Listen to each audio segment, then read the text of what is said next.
आज की इस वीडियो में मैं आपके लिए एक ऐसे जिंजीवाइटिस, एक ऐसे पायरिया के बारे में आपको बताने वाली हूँ जो कि आपकी अच्छी डाइट ना लेने की वजह से हुआ करती है, या फिर अगर आप अपना हाइजीन अच्छा मेंटेन नहीं करते हैं, प्रॉपर ब्रशिंग नहीं करते, रोज़ अगर अपने दांतों पे ब्रश नहीं चलाते हैं तो होती है, या फिर अगर आप बहुत लंबे समय तक कोई भी इम्यूनो कॉम्प्रोमाइज डिजीज़ से जूझ रहे हैं, जैसे कि अगर आपको डायबिटिक है या फिर ऐसी कोई भी ऑटो इम्यून डिजीज़ बॉडी में होती है, जैसे कि लेप्रोसी है, वाइट डिजीज़ हैं, ऐसी जिनकी मेडिसिन आप लंबे समय तक ले रहे हैं, तो ये प्रॉब्लम हो सकती है।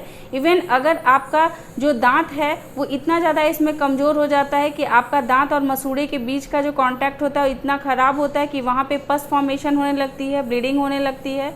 इसे हम लोग मेडिकल टर्म्स में एक्यूट नेक्रोटाइजिंग अल्सरेटिव जिंजीवाइटिस कहते हैं, या इसे ट्रेंच माउथ के नाम से भी जाना जाता है।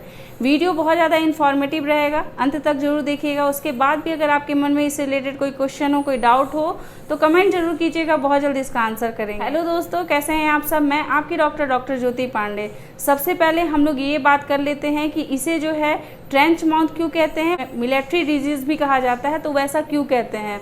जब प्रथम विश्व युद्ध चल रहा था उस समय सैनिकों का ऐसा बहुत सारा ग्रुप हुआ करता था जो कि बहुत दिनों तक अच्छे से खाना नहीं खाने पाते थे, अच्छे से मुंह की सफाई नहीं करने पाते थे, क्योंकि बहुत सारा कंडीशंस ऐसा होता था कि एक बार युद्ध स्टार्ट हुआ तो युद्ध जो है वो बहुत लंबे समय तक 1 महीने 1.5 महीने चलता, उसके बाद युद्ध विश्राम हुआ करता था। तो इसी वजह से उनके मुंह में जो है बैक्टीरियल लोड इतना ज़्यादा बढ़ गया कि ये कंडीशन जो है एक्यूट नेक्रोटाइजिंग अल्सरेटिव जिंजीवाइटिस का ये स्टार्ट हो गया। ये एक पायरिया की कंडीशन होती है, बट बहुत ज़्यादा एडवांस स्टेज में होती है। अभी आपको जो पिक्चर दिख रहा है ये एक्यूट नेक्रोटाइजिंग अल्सरेटिव जिंजीवाइटिस, जिसे कि हम लोग ट्रेंच माउथ कहते हैं या फिर इसे मिलिट्री डिजीज़ कहते हैं, ये इसकी तस्वीर है। इसमें आपको स्पष्ट दिख रहा होगा कि दांत की कंडीशन जो है वो कितनी ख़राब हो चुकी है, इसमें कितने ज़्यादा कैलकुलस का डिपोजिशन हो गया है, और मसूड़े जो हैं वो कितना ख़राब हो चुके हैं, उनमें रिसेशन आ गई है, इवन उसमें से पस जो है वो बनने लगा है, ब्लीडिंग दिखती है। अगर आप इस कंडीशन में अगर किसी को ये बीमारी होती है तो उसके मुंह में जो है वो इतना गंदा सा स्मेल होता है कि अगर आप उससे बात करेंगे तो आप उससे बहुत देर तक बिना मुंह ढके हुए बात नहीं कर सकते हैं। इसमें दांत और मसूड़ों में बहुत ज़्यादा दर्द बना रहता है। इस कंडीशन को हैंडल कर पाना बहुत ज़्यादा मुश्किल भी हो पाता है उन लोगों के लिए जो लोग जो है इम्यूनो कॉम्प्रोमाइज्ड होते हैं। मतलब इसका ये है कि जो लोगों के अंदर बहुत सारी डिफिशियंसी हुई रहती हैं, जो लोग अच्छे से प्रॉपर ब्रशिंग नहीं करते, उन लोगों के लिए। अगर आप इस बीमारी को अपने घर पे ठीक करना चाहते हैं तो इसके लिए जो है थोड़ा सा टफ रहेगा, क्योंकि इसमें जो भी कैलकुलस का डिपोजिशन होता है या फिर आपके मसूड़ों में जो मवाद बनता है वो आपके डेंटिस्ट जो हैं उसका अच्छे से क्लीनिंग करके उसके मसूड़ों से उसके पस को जो है वो डिस्चार्ज करा करके फिर इस कंडीशन को नॉर्मल कर देते हैं। इसमें जो है आपको स्केलिंग के लिए 3 से 4 बार अपने डेंटिस्ट के पास जाना पड़ता है, क्योंकि इसमें की जो कंडीशन होती है वो काफ़ी पेनफुल कंडीशन होती है। लोकल एनेस्थीसिया मतलब सुन्न का इंजेक्शन देने के बाद ही आपके मुंह की सफाई करनी पड़ती है। जनरली नॉर्मल जो पायरिया के कंडीशंस होते हैं जिनमें कि कैलकुलस का फॉर्मेशन होता है उसमें किसी भी एनेस्थीसिया की ज़रूरत नहीं पड़ती है, ऐसे ही आपके दांत की सफाई बहुत ही आसानी से कर दी जाती है। बट इस कंडीशन में बिना सुन्न किए दांत की सफाई की ही नहीं जा सकती है, क्योंकि मसूड़े को टच करने पे बहुत ज़्यादा दर्द होता है। तो इसीलिए इसमें हाई से हाई एंटीबायोटिक्स का इस्तेमाल भी किया जाता है, इसमें एमॉक्सिसिलिन भी चलाया जाता है, पेन किलर भी चलाए जाते हैं, एंटी इन्फ्लामेटरी मेडिसिन चलाई जाती है, जिससे कि मसूड़े की जो स्वेलिंग है वो ख़त्म हो सके। इसके साथ साथ आपके जो डेंटिस्ट होते हैं आपके लिए डिसेंसिटाइजिंग टूथपेस्ट चलाते हैं, जिससे कि आपके दांतों में सेंसिटिविटी ना हो। आपके जो हैं वो गम को टाइट रखने के लिए एंटीबायोटिक रिलेटेड मसाजर यूज़ किए जाते हैं, जिसकी कि इस्तेमाल आपको सुबह शाम दोनों टाइम करने को कहा जाता है, जिससे कि आपका मसूड़ा जो है वो फिर से अपने दांतों को पकड़ सके और दांत जो हैं वो आपके अच्छे से मजबूत बन सकें।